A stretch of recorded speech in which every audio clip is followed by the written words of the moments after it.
Morning, Laura. Good morning. Happy Thursday. Happy Thursday to you too, and welcome, Chris. Looking very much forward to having you on the show here today. It's great to be here. Nice to meet you both. Wonderful. Yeah. And I was going to say, Chris, we'd love to give you a chance to introduce yourself to our audience here. Hi, for everyone watching. I'm Chris. I am a social media consultant. I've been consulting for about 2 years now. Previously had about 5 years of experience full time. Work with tech startups, media organizations, entertainment organizations, but I'm getting closer to the creator economy now as a creator myself as well. So I'm on both sides of the fence there. Yeah, I'll say you're selling yourself short there a little bit, Chris. I love your content on LinkedIn. When I saw some of it pop on my feed, I had to get connected with you. And I love the short form video content you're creating too. I think it's something different that we don't see as much lately, and something that definitely stands out to me. So I want to start off by complimenting you on the great work there.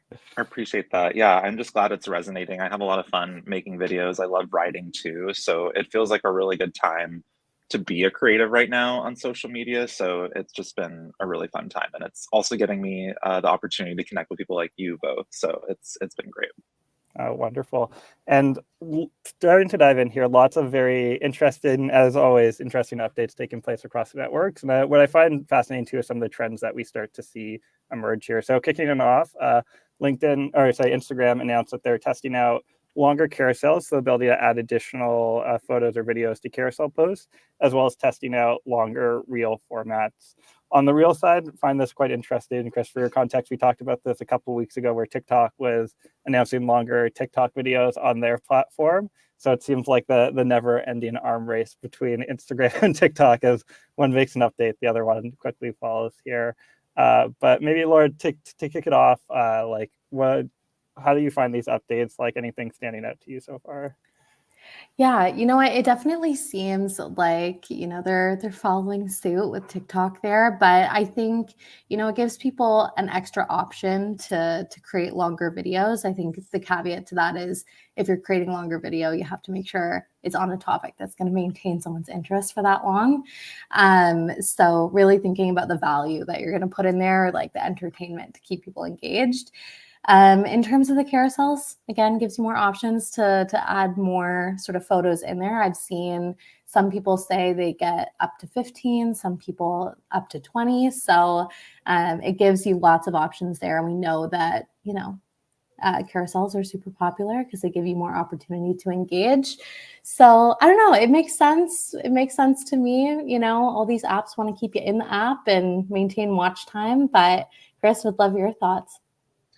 Yeah, I think it's interesting how they're competing with one another because TikTok also, implementing photos in the app, and they keep talking about how photos are a really engaged post format, which is true if you do curate, photos for people. And I've seen some food people like curate, oh, here are the best restaurants you should try, and like list them all out in the caption. They're trying to get you to read captions more on TikTok. So I'm not surprised that Instagram is doing its own version of this with longer carousels, longer videos. I'm interested to see what types of content people post on Instagram that's longer. I think there's an issue with how people communicate on Instagram through Reels. Like, rarely are you watching someone give you advice or talk for a long period of time on Reels versus on TikTok. That's the nature of it. And that's why for them, it was expanding to 10-minute videos. That was the next step, not just 3 minutes. So I don't know. I think there's going to be a challenge there. I don't know how I will be retained in these reels, honestly. And then carousels, I think it's natural. They also added that feature where if you hold the bottom and you can like swipe through it quite quickly, so it almost creates somewhat of like a picture book or storybook element of it if you wanted to animate something. Or so yeah, I'm curious to see what that leads to. Yeah, I'll jump in here too. From a personal perspective on the carousels, I think it'll challenge brands a lot to make sure it's engaging. More my personal experience, but I find like if I'm swiping through a carousel and I'm getting all the way to the end, I'm definitely getting a little tired by that last photo. So to add more to it, I think it's gonna you're gonna have to have some thought behind like either it's similar like LinkedIn carousels where there's a compelling story behind each swipe that you're going through, but just longer photo dumps may not drive more engagement there. So Yeah. Imagine 20 slides from a brand account that's like 20 reasons you should optimize your whatever. I'd be like, unfollowed. Continuing along here, another very interesting update taking place on LinkedIn. So earlier last year, they announced the ability for companies to do what's called thought leadership ads. So be able to sponsor employee posts to be able to drive greater reach. They've taken it a much step further here, and I think unlocking a lot of different use cases, but now LinkedIn's opening it up so that companies can sponsor any LinkedIn post. There's still a process. I've done this before with our own social media team where you send a request, the creator still has to approve the boosting of the post there. But what's fascinating about this and in the bigger trend is LinkedIn influencers have been on the rise. And I think this unlocks the opportunity for businesses to now create those partnerships, then also be able to put some ad dollars behind the post to get more engagement and more impressions. I know you're very much in the LinkedIn influencer space a little bit yourself, Chris. So curious to get your thoughts. Would you do this with any companies and partnerships that you're doing? Have you tried out any of these types of ads before? Yeah, I mean, I think it makes a lot of sense for brands to dip into this. Other platforms have already been doing this. You know, TikTok in particular, brands will boost what a creator posts on their account with their ad spend. So I think LinkedIn is starting to step into the space because they're trying to influence the creator economy. They're trying to get a piece of that pie. I think this is something that I would definitely do. I think it makes a lot of sense for companies because that's how you get the most bang out of your buck with an influencer or creator partnership if you're having them post on their account, because it's like not only are they going to reach their audience, but you can reach more people using them as the authority figure, right? With your partnership and with that agreement, if they're speaking highly of your brand or they're incorporating your brand into the content, people are going to view that as more authentic than if you ran an ad set yourself. So I think it carries higher currency. I think it's exciting to see because it gives more people the opportunity to monetize their LinkedIns through content as opposed to just like getting a job or something. So I think you're going to see more partnerships pop up and more sponsored posts from individuals on your feeds. Absolutely. I think too, what's interesting is from a creator, and I'll almost say it's a must-have to start to include this there because it gives you the opportunity to get in front of new eyes without having to invest your own budget and your own dollars behind that. Maybe Laura, I know you work with a lot of businesses too. There's a lot of different ads and opportunities and formats. Is this something you'd be encouraging people to test out in the early days, or is this more sort of wait and see for some of the businesses we work with? Yeah, I think, it's always exciting to jump on new things when they happen because it gives you the opportunity to test it out and be some of the first people trying out some of these new tactics. And so it helps you stand out. We know platforms love sort of promoting or like extending the reach maybe of folks that are trying out new features and being the first ones to test it. So I would say for sure and really thinking about ways that you can make it meaningful. So, I think of like the one campaign that Hootsuite's run before where they've got like all these other social media managers talking about being a social media manager, promoting a specific Hootsuite report, and then putting, paid ads behind that, right? So it's like finding ways to think strategically about who you want to be promoting. And whether that be, internal employees or, influencers or whoever, even customers, right? They're sometimes your best advocates because they love your product or service. So promoting some of their posts could always be interesting too. Yeah, I think that's a great call out there and opportunity for some LinkedIn listening. If you hear any great reviews or things you want to spotlight there, nothing more authentic than a customer raving about your product. Continue along here. Last couple updates to talk about. One around TikTok, adding some deeper search insights for creators to help inform their content strategy. I think this is quite exciting from a TikTok perspective. They had focused a lot on the content creation experience, and then things like the analytics and the listening tool starting to sort of lag, although wild to think how new TikTok is still as a platform. But I think what's exciting about this is when we talk about the trend of social search and how like SEO visibility is so important in the content you create and the trends that are following there. But two, it just helps creators get smarter about the communities and the niches they tap into. I know, Chris, you're quite big on TikTok. You do a lot of content there as well too. Are you excited about this? Are you going to be diving into these types of insights? What's your take on this? Yeah, I'm very curious to see what types of gaps, are there in search that people are looking for, but they're not being received with the content that they want. So that can help you identify the types of videos you could potentially make to satisfy that need from audiences. Because right now you have to just do it off a hunch. You can see what other people are posting. You can try to see what search comes up when you look in your search bar and you type questions, but it's all speculation. And you can see also when people post, you can see what TikTok categorizes the video as at the top through search, but often it ends up being quite generic. Or sometimes it's oddly, it can be like an insult sometimes about the creator or influencer. It'll be about like the drama that people are searching about them. So I think it has some bugs, but it definitely, I mean, it's honest. It's like, if it's like Ariana Grande, it'll be like Ariana Grande, Ethan Slater, SpongeBob, or something like about. And so I'm curious to see like what comes up for more niche communities too, and like how we can leverage that as creators to like get in the heads of people on TikTok and give them content that we know is gonna like hit well for the algorithm. I also think it's just really interesting to see user behavior on TikTok trend more towards search over time.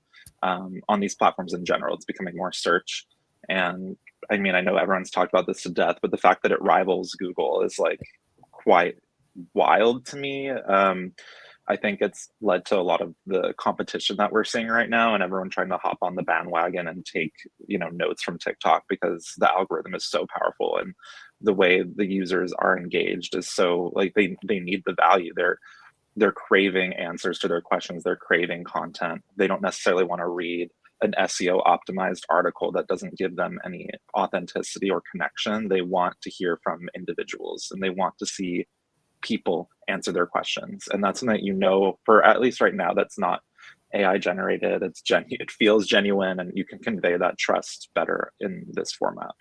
Yeah, I think it's a great call out too, and something I hadn't thought about before, but talking about now definitely comes to mind. Where Google, like, we're in a business where we try and dominate those first few search trends, and I feel like that's the reality for a lot of spaces where it's a competition to get those eyeballs to get that top Google slot. Where I feel like TikTok, it's more like an open market. People can be able to break through it and be able to find those moments that they wouldn't otherwise.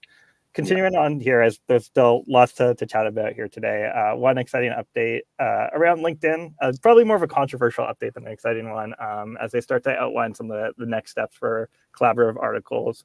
For those unaware, collaborative articles are these AI-generated prompts that LinkedIn's created, where they invite creators, people. I think there's no necessary like structure to who they're inviting to be able to contribute to these, but allowing people to be able to add their thoughts based on these prompts, and then people can earn a LinkedIn top voice badge on their profile if they contribute consistently and be able to maintain that. In terms of the update here, LinkedIn saw lots of engagement on this, and they're excited to double down on this and expand it into other languages and continue to build off of this. Personally, talking to the community and seeing a lot of that, I think some of the engagement maybe a little bit forced by LinkedIn to be able to get people that badge so they can get that sort of star on their profile. And I think it's interesting that they're taking these moves overall. Maybe Laura, to kick it off, like, what are your thoughts on these articles so far? Are you excited to see these expand? Are you hoping LinkedIn takes a hard look at them? I'd love to get your thoughts so far. Yeah, it's an interesting one for sure, just because like pretty much anyone can go in and contribute, which lends to really good learning from, a whole bunch of different people's expertise, but can also lead to maybe some not so great advice, it goes 50-50. And so I think, having them there is good. I think there's, from what I've seen, a new option that they're starting to think about where it's like more specific prompts. I know even just myself looking through the collaborative articles, sometimes you're just like, okay, well, yep, all the bases are covered here. Not really sure what to add or how to be more specific because sometimes they're so broad. So it'll be interesting to see like the newer prompts that they bring into play to sort of ask more specific questions. So hopefully you get, even better answers because it's more targeted. But Chris, what do you think? Yeah, I mean, I think there's a good ethos somewhere in there. Like, I think giving people resources that, is a community center where people can contribute, it sounds great in theory. I think in practice, like the way it's been rolled out is spammy to say the least. I think it just doesn't feel valuable. I don't really think. I think maybe if I was a beginner in the field and I was like, I need to learn like how to post on Instagram and like what is an Instagram strategy and like what does engagement mean? Like, I mean, you could go and find these answers and like learn things. I mean, you could also find that on Google or you could go to YouTube and like learn all of these things. So, I mean, it's just another way you can learn. But I think as someone that's like in their career, I want to contribute value. That's personally not where I'm going to go to share my insights or to contribute to the conversation. It just doesn't feel worth my energy or my time. And so, yeah, I wish it was a little bit more curated in terms of like how responses showed up, who was contributing to the articles, because it's a lot of slop. And yeah, I just don't think it's also the best way to give badges of note to people in the community just by posting arbitrarily in these spaces. So I think there's an issue there for me. Yeah, I think I'd be very curious if they remove the incentive of the badge, if they would still see the same level of engagement. And I think it's probably a challenge that their team's thinking about. Maybe there's like quizzes or certifications you have to take before you can earn that badge or something. But I feel like there's an opportunity to make that a little bit more stringent. And especially as someone in the community, I think we in the LinkedIn space really value being able to get that recognition for people who have a voice, who are able to help shape the conversation. I think you're definitely considered a top voice, at least in my mind here, Chris. But like, I think when you start to just give that out without the same level of requirements, expertise, knowledge that you have to bring to the and influence and impact on the community, I think it dilutes it a little bit, and that it's unfortunate to see in a sense. So I hopefully we'll see some updates around that, some refinement over time, and because I think it's important to have that opportunity to spotlight people in the community and really showcase the great work they're doing. I think it would be great to have more top voices in different niches. I think it makes a lot of sense. I just think the fact that anyone can just get that for publishing something they just generated from ChatGPT is a bit interesting of a decision. Yeah, I think it's us getting closer to the world of robots talking to robots, where I'm sure people are taking the collaborative article prompts and putting them to ChatGPT and just posting those back, and then we'll have some ChatGPT comments going on. And then selling it as like an ebook. I'm like, bye, I'm done. Wonderful. So onto the big question of the day here, and what I'm quite excited to chat about here. From a business perspective, how should businesses be thinking about partnering with creators in 2024? And then especially being so immersed in it, like what are some of the key trends you're seeing taking place across the creator market? Yeah, I approach it with my clients through an integrated approach. I think there's a lot of misconception about what a creator is. People think influencer, but then there's this whole market of micro creators that can create a lot of value for your brand at a fraction of the cost. I think there's different use cases for different creators. And so this is the approach I'm helping my clients with is, okay, what are our goals? Like what stage are you at in your social journey? What would be the most impact for your budget at this moment? Should we do a few influencer sponsorship posts to get more eyes on the channels, and then also supplement that with creator organic content on your channels to like build engagement and authenticity and populate your page?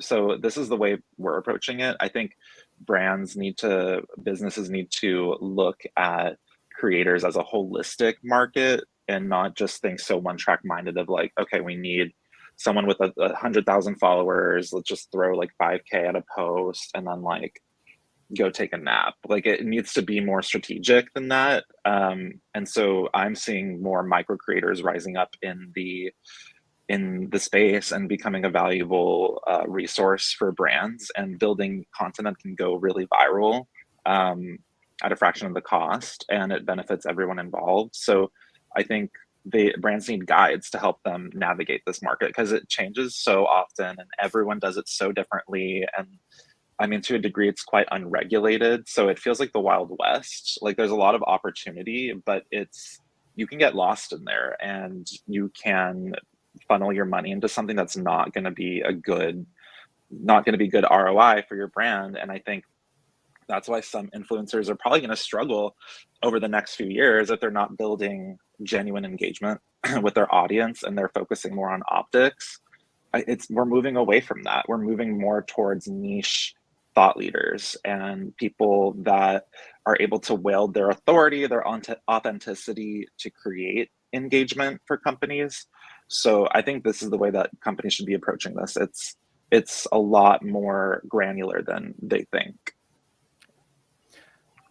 I'm curious to dig in there a little bit too, because some of the things that I've heard a lot in the creator space is brands making big investments and not seeing some of that return. Do you feel like that's changed the way brands now approach that, where they're more hesitant to like make these kinds of investments going forward, or is there still like a lot of focus and investment going into these influencer and creator partnerships? I think they're hungry because they know that there's potential. I think a lot of brands have been burned in the past because maybe they hired somebody inexperienced that just just reeled in an influencer and just posted something and like spent the budget, and they were like, there was no traffic to our page. We got like no followers, like even no one tried the product. Like, what was the point of this? So I think there are some brands that are jaded, but there's a lot of brands, especially new companies, are super hungry to partner with creators because what they want is to see people using their product or speaking to the ethos of their brand, and they have no one that is willing to be on camera for them or to create content for them and speak. Like, and I've seen, honestly, some of the partnerships I've done, the worst is when you force someone internally to do that, and it just doesn't come across as genuine, especially if they have another job to do. So finding people where they do know how to create content and they're able to speak to your niche, to your product, to your audience, target audience, that is the most valuable thing in forming that partnership. It doesn't have to be a full-time role. I've seen a lot of companies posting full-time roles for creators, which I mean, I think is cool for someone that wants to do that opportunity, but it ends up being like 2-3 jobs because they also want you to do social media strategy, like measurement. They want you to like hit benchmarks and do all of that. Obviously, as a creator, you should want to contribute to goals, but your goal should be creating the best content possible. And so being the manager of all the social accounts on top of that, I just don't think that's necessarily the best option for brands or for creators. So yeah, I think we need to see more diversity in these partnerships because brands just want to slap a Band-Aid on it and go carry on, but it takes dedication, it takes time and investment, but it will actually end up saving you money and providing bigger ROI if you approach it with a better mindset. Absolutely.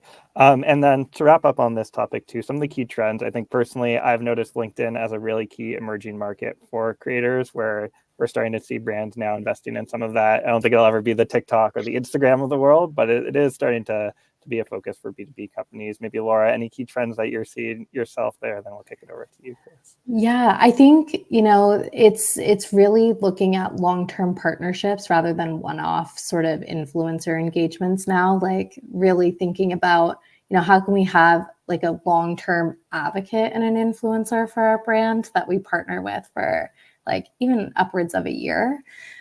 So I think that's a really big trend that I've seen because historically there have been just a lot of one-offs.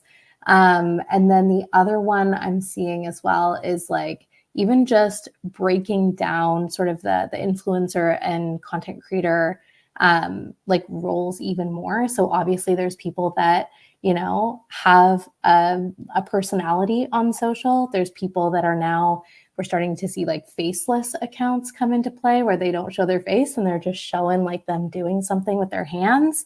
And then even just thinking about UGC, right? Where they don't even post the content themselves and they just give it to brands. So I think it's a really cool opportunity to be a creator just because there's so many different avenues that you can go now and so many different avenues for brands to work with you in different ways. So it's pretty cool. Yeah. But those are some of the things I'm seeing. I really liked the way you framed that, like the idea of a longer term partnership, because getting a quick hit from a creator, like, I mean, it's hard because it's the first round of creative. And so the first time that you try anything, it's not going to be your best result. So if it's like your first time trying a product, for example, like I'm not going to be well versed in it. I'm not going to know all the features. I'm just going to want to deliver the best possible outcome based off the brief and the time I have allotted. But if we build a sustainable partnership, it's more likely I'll become more familiar, and like it'll become easier to communicate that value, and you'll see higher engagement and results by like repartnering with creators and like fostering some type of relationship. So that's the way I approach it as well, is like, hey, like if we're partnering with you, it's typically not for a one-off. It's more, we want to build a relationship with you to do quarterly campaigns or even monthly content agreements, whatever it might be. And that's the type of, as a creator, the type of engagements I would prefer to do, because I don't want to inundate my audience with random ads for things all the time. Of course it happens, but it's like, it would be better if they became more familiar with my partners and actually saw the value in them and enjoyed the content as well. So that's why you need to find the right fit for you, not just like take every ad. And like, I can't advertise like, I don't know, random stuff. Like so many random products will reach out and be like, you need this laptop sling and like use it in your video for like 3% commission. Like, no, I don't want to do that. No one wants to do that. So yeah, we want to build meaningful relationships. Yeah, absolutely. I think it's a great point to wrap that topic on. And I think it'll be interesting in the next 1, 2, 3 years to see how this does change over time, because it's definitely been evolving quite rapidly overall. To wrap up on the week, I did want to spend just a couple minutes talking about a little bit of a highlight of the week here. Tons of amazing content taking place across social, but this one definitely made me stop my scroll, laugh a little bit here. It was content from a brand called Surreal, and they do zero sugar cereal based out of, I think, the UK.